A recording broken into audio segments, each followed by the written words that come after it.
जय मसीह की।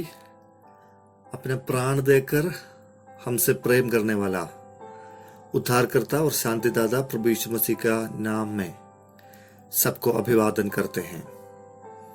आज हम मसीह दौड़ के विषय में सीखेंगे।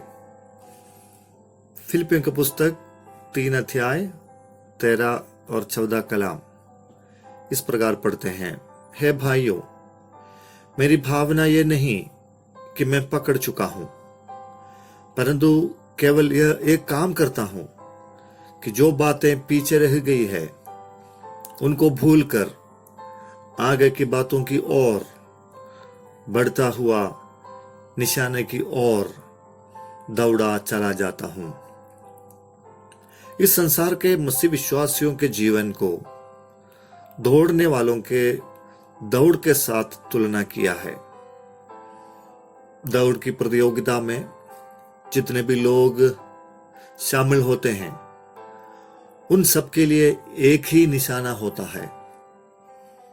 वो निशाने में पहुंचने तक दिए गए सभी नियमों का पालन करना बहुत जरूरी होता है।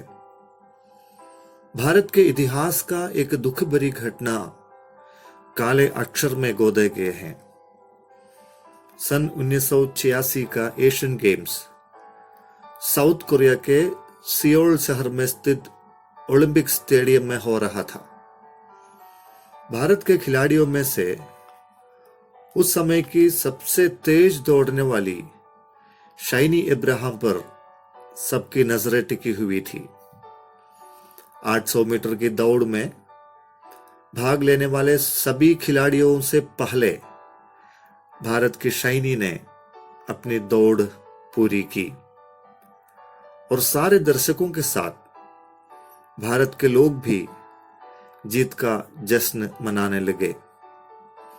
एक गोल्ड मेडल भारत के नाम में होने का जश्न भरे इंतजार के बीच में जब रिजल्ट की घोषणा हुई तो शाइनी का नाम नहीं बुलाया गया।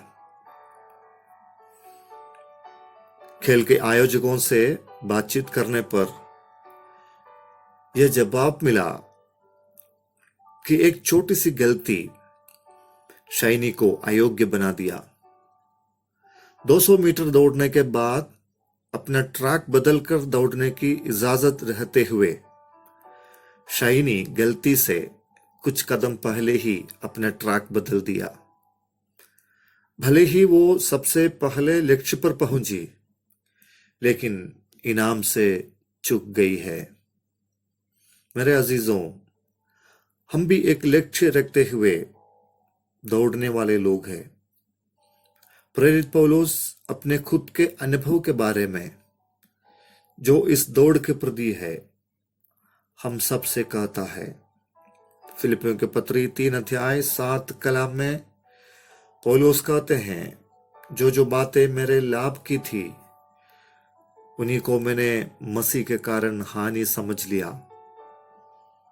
जो बातें पौलुस पीछे छोड़कर आया उनके बारे में कभी तारीफ करते हुए नहीं देखा। मसीह का मूल्य समझने पर बाकी सब वस्तुओं को कूड़ा समझकर पौलुस अपने मसीह जीवन को जारी रखा। इतिहास के पन्ने कहते हैं कि पौलुस जहाज का मालिक था। उस समय का उनसे शिक्षा प्राप्त किया हुआ व्यक्ति था।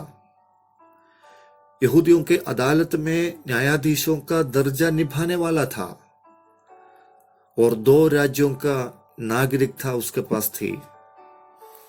लेकिन उन सभी बातों को पीछे छोड़ दिया और उसका एक ही लक्ष्य था या एक ही निशाना था कि किसी भी रीति से प्रभु यीशु मसीह को पाना है और मसीह में बना रहना है। हम क्या क्या पीछे छोड़कर आया है? अपना सम्मान, समाज के आदर, ऊंची ऊंची परंपराएं, संस्कृति, अपनी विरासत, कुछ लोग अपना नौकरी, सुख सुविधाएं और अपने खानदान के सारे हक, ये सब मसीह को पाने से आप गवाए होंगे। कुछ लोगों के लिए ये सारी बातें बोझ बनकर अभी भी खड़ी होगी, जिनके कारण आज आपकी मसीह दौड़ स्थिरता से दौड़ नहीं पाते हैं। पुराने नियम में मूसा ने मिस्र देश की सारे धन दौलत को और राजकुमार की पदवी को पीछे छोड़कर परमेश्वर की बुलाहट के अनुसार चला। मसीह से कीमती और कुछ नहीं है। उसी के द्वारा मिली आत्मा का उद्धार सारे जगत की कीमत से भी बढ़कर है।